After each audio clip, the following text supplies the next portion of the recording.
Sekitar tahun 2013, kota Madinah mengalami musibah besar. Hujan deras turun tanpa henti selama beberapa hari, membawa bencana yang menghancurkan banyak bangunan dan infrastruktur. Air bah yang datang dengan volume luar biasa menggenangi hampir seluruh wilayah, melumpuhkan akses ke berbagai tempat. Bahkan, derasnya arus air mencapai kawasan bersejarah, termasuk pemakaman para syuhada yang terletak di Jabal Uhud. Ketika banjir perlahan-lahan mulai surut, sesuatu yang luar biasa terjadi. Para saksi mata yang berada di sekitar pemakaman Uhud melihat jasad-jasad para syuhada muncul ke permukaan. Yang lebih mengejutkan lagi, jasad-jasad tersebut dalam keadaan utuh, seakan-akan waktu tidak berpengaruh terhadap mereka. Beberapa jasad sudah sulit untuk dikenali karena telah terkubur begitu lama. Namun, satu jasad mencuri perhatian karena memiliki ciri khas yang sangat familiar. Ia diyakini sebagai paman Nabi Muhammad SAW, yakni Sayyiduna Hamzah bin Abdul Muthalib. Hal yang menggetarkan hati adalah kondisi jasad tersebut masih sangat baik. Darahnya masih mengalir, bahkan menebarkan aroma harum yang semerbak. Meski telah dimakamkan lebih dari 1400 tahun yang lalu, tubuh Sayyidina Hamzah tetap seperti saat pertama kali dikuburkan. Salah satu alasan mengapa jasad ini begitu mudah dikenali adalah karena tanda-tanda yang sesuai dengan sejarah hidupnya. Tubuhnya tegap dan tinggi, serta terdapat luka mendalam di bagian dadanya. Bekas tikaman tombak yang menembusnya saat pertempuran dahsyat di Perang Uhud. Ketika jasadnya ditemukan, tangannya masih dalam posisi menutup luka di dadanya, seolah-olah ia masih berusaha menahan rasa sakit saat ajal menjemputnya di medan perang. Yang lebih mencengangkan, dari luka tersebut masih mengalir darah segar, seakan-akan beliau baru saja wafat. Selain jasad Sayyidina Hamzah, ada satu lagi jasad yang berhasil diidentifikasi, yaitu Sayyidina Abdullah bin Jahsy. Jasad ini dikenali karena luka yang khas, di mana telinga dan hidungnya terpotong akibat diikat dengan benang.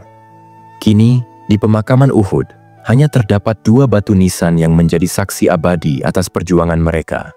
Sayyidina Hamzah bin Abdul Muthalib dan Sayyidina Abdullah bin Jahsy. Salah seorang saksi yang melihat langsung peristiwa ini adalah Dr. Tharik As-Suwaidan. Ia mengisahkan dengan penuh kekaguman bagaimana jasad para syuhada ini tetap utuh dan bahkan mengeluarkan aroma wangi seperti minyak misik. Yang lebih mencengangkan, ketika jasad mereka diangkat, tubuh mereka tidak menunjukkan tanda-tanda kaku seperti jenazah pada umumnya. Persendiannya tetap lentur, dan darah mereka masih mengalir layaknya seseorang yang baru saja meninggal beberapa jam yang lalu. Di sisi lain, sebuah kisah mengharukan datang dari sahabat Jabir bin Abdullah. Ia pernah menceritakan pengalaman pribadinya tentang ayahnya yang ikut dalam perang Uhud. Menjelang pertempuran, ayahnya memanggilnya di suatu malam dan berkata, "Anakku, aku merasa akan menjadi orang pertama yang gugur di antara para sahabat Rasulullah. Sungguh, tidak ada yang lebih aku sayangi selain dirimu yang kini berada di sisi Nabi Muhammad SAW. Aku hanya ingin meminta satu hal padamu. Lunasilah hutang-hutangku dan jagalah saudara-saudara perempuanmu."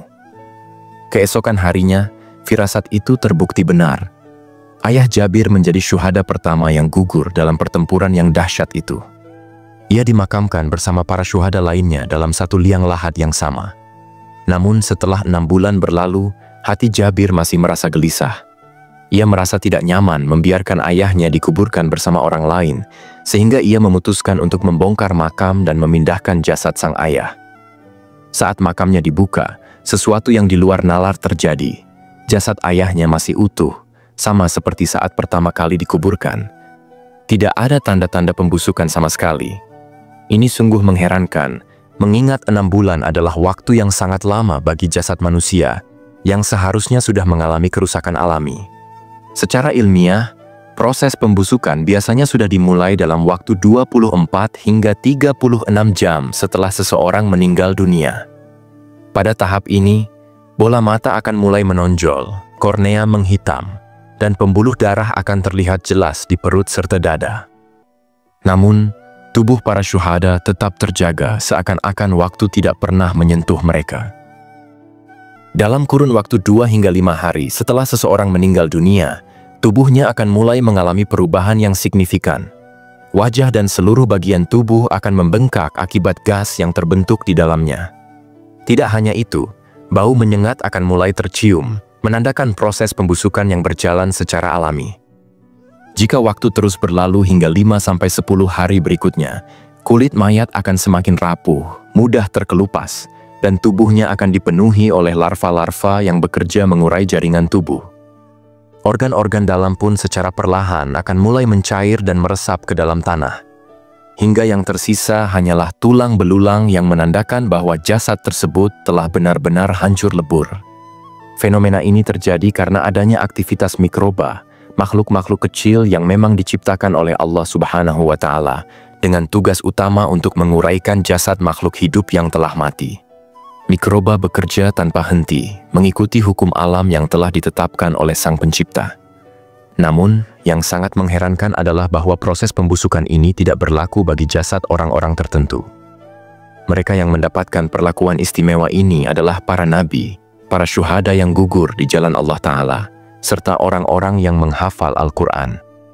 Inilah bukti nyata bahwa Allah Subhanahu wa Ta'ala memiliki kekuasaan mutlak atas segala sesuatu. Dialah yang menciptakan mikroba dan memberikan tugas bagi makhluk kecil tersebut untuk menguraikan tubuh manusia setelah kematian.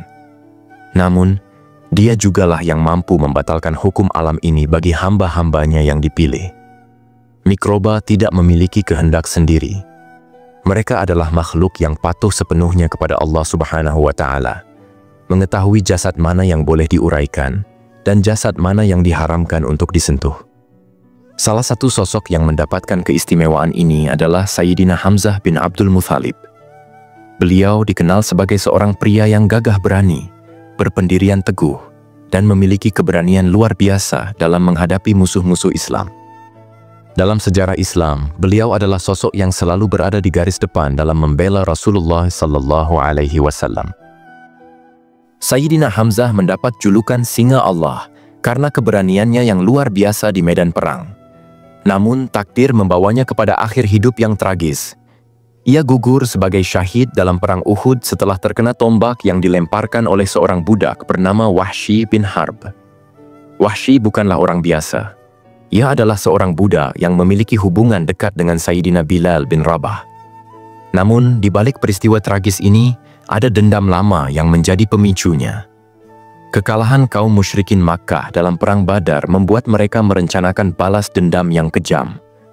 Salah satu orang yang paling menyimpan dendam kepada Sayyidina Hamzah adalah Hindun binti Utbah, istri Abu Sufyan. Hindun memiliki alasan yang sangat kuat untuk membenci Sayyidina Hamzah. Dalam perang Badar, Sayyidina Hamzah telah membunuh ayahnya, Utbah, serta saudaranya. Rasa sakit dan amarah yang membara membuat Hindun bersumpah akan membalas dendam, dan satu-satunya cara untuk melampiaskan dendamnya adalah dengan memastikan Sayyidina Hamzah mati di tangan mereka. Dengan penuh kebencian, Hindun pun mengutus Wahsy untuk menjalankan misi menghabisi nyawa Sayyidina Hamzah dalam perang Uhud. Sebagai imbalannya, Wahsy dijanjikan sesuatu yang sangat berharga, kebebasan dari statusnya sebagai budak. Jika ia berhasil membunuh Hamzah, maka ia akan merdeka, terbebas dari belenggu perbudakan yang selama ini mengikatnya. Dalam perang Uhud, jumlah pasukan kaum muslimin jauh lebih sedikit dibandingkan pasukan kaum kafir Quraisy. Kaum muslimin hanya berjumlah sekitar 700 orang, sementara musuh mereka dari Mekah datang dengan kekuatan penuh, sekitar 3.000 orang. Di tengah pertempuran yang sengit, Wahsy melihat kesempatan emasnya. Ia melemparkan tombaknya dengan akurasi yang luar biasa, menembus tubuh Sayyidina Hamzah dengan tepat. Luka yang dideritanya sangat parah, dan akhirnya paman Rasulullah Shallallahu Alaihi Wasallam itu gugur sebagai syuhada. Peristiwa ini meninggalkan luka mendalam bagi Nabi Muhammad Sallallahu Alaihi Wasallam. Kesedihan menyelimuti hati beliau karena kehilangan sosok yang begitu dicintai dan selalu setia melindunginya sejak awal dakwah Islam.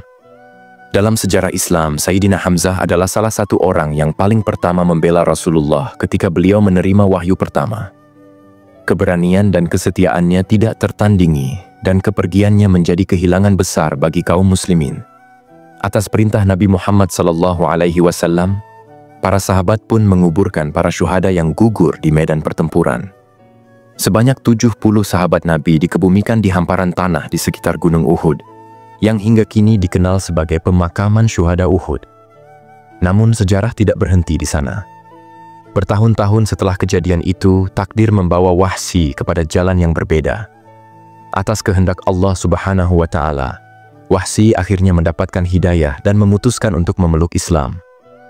Meskipun telah menjadi Muslim, Wahsy tetap merasa bersalah atas perbuatannya di masa lalu. Ia selalu teringat bagaimana ia telah menjadi penyebab kematian seorang pahlawan besar dalam Islam. Hal ini bahkan membuat Nabi Muhammad SAW merasa berat hati untuk bertemu dengannya. Suatu ketika, beliau meminta Wahsy agar tidak menampakkan diri di hadapannya. Bukan karena Rasulullah menyimpan dendam, tetapi karena beliau tidak ingin kenangan tentang Sayyidina Hamzah terus menghantui dirinya. Perasaan bersalah itu begitu mendalam di hati Wahsy, hingga akhirnya ia bernazar kepada Allah Subhanahu wa Ta'ala. Ia bersumpah bahwa jika diberi kesempatan, ia akan menebus dosanya dengan membunuh salah satu musuh terbesar Islam. Nazar ini pun menjadi kenyataan ketika di masa pemerintahan Khalifah Abu Bakar As-Siddiq, muncul seorang nabi palsu bernama Musailamah Al-Kazzab. Pasca wafatnya Rasulullah SAW, Wahsy pun berangkat ke medan perang dengan satu tekad, menebus kesalahannya di masa lalu. Dengan keahlian yang sama yang dulu ia gunakan untuk membunuh Sayyidina Hamzah, ia melemparkan tombaknya dan berhasil menghabisi Musailamah, si nabi palsu. Ketika berlangsungnya Perang Yamamah, pertempuran sengit yang dipimpin oleh Panglima Besar kaum Muslimin, Khalid bin Walid, Wahsy kembali turun ke medan laga. Ia membawa serta tombak yang sama, senjata yang dulu pernah mengantarkan Sayyidina Hamzah kepada kesyahidan. Kini, tombak itu akan digunakan untuk menebus kesalahannya di masa lalu. Perang Yamamah terjadi akibat pengkhianatan yang dilakukan oleh Bani Hanifah. Awalnya, mereka adalah kaum muslimin yang beriman kepada ajaran Islam. Namun, keimanan mereka terguncang dan akhirnya goyah setelah dihasut oleh Musailamah, seorang nabi palsu yang dengan licik menyesatkan mereka dari jalan yang benar. Dengan tipu dayanya, Musailamah berhasil mempengaruhi mereka untuk berpaling dari ajaran Rasulullah SAW dan memilih bergabung dalam barisan kaum murtad. Ketika pasukan kaum muslimin yang dipimpin Khalid bin Walid datang dengan jumlah besar dan kekuatan penuh, Musailamah dan pengikutnya merasa terdesak. Mereka menyadari bahwa kekuatan lawan jauh lebih besar dari yang mereka perkirakan. Karena ketakutan, mereka akhirnya menarik mundur pasukan dan berlindung di dalam benteng pertahanan mereka. Dalam situasi yang semakin menegangkan itu, seorang sahabat Nabi yang gagah berani bernama Al-Bara' bin Malik tampil dengan keberanian luar biasa. Ia berhasil menembus pertahanan musuh dan mencapai gerbang utama benteng. Dengan penuh keberanian, ia membuka pintu gerbang, memberikan jalan bagi pasukan Muslim untuk menyerbu masuk. Momen ini menjadi titik balik dalam pertempuran. Pasukan Muslimin langsung menyerang dengan kekuatan penuh. Kepanikan melanda barisan pasukan Musailamah. Mereka yang tadinya merasa aman di balik benteng, kini harus berhadapan langsung dengan para pejuang Islam yang semakin mendekat. Di tengah kekacauan itu, Wahsy melihat Musailamah, sosok yang telah menjadi sumber fitnah dan kebingungan bagi umat Islam. Tanpa ragu, ia melemparkan tombaknya dengan keahlian yang luar biasa, sama seperti ketika ia melemparkan tombak kepada Sayyidina Hamzah dalam Perang Uhud. Tombak itu melesat dengan cepat dan tepat mengenai tubuh Musailamah, melukai dan melemahkannya.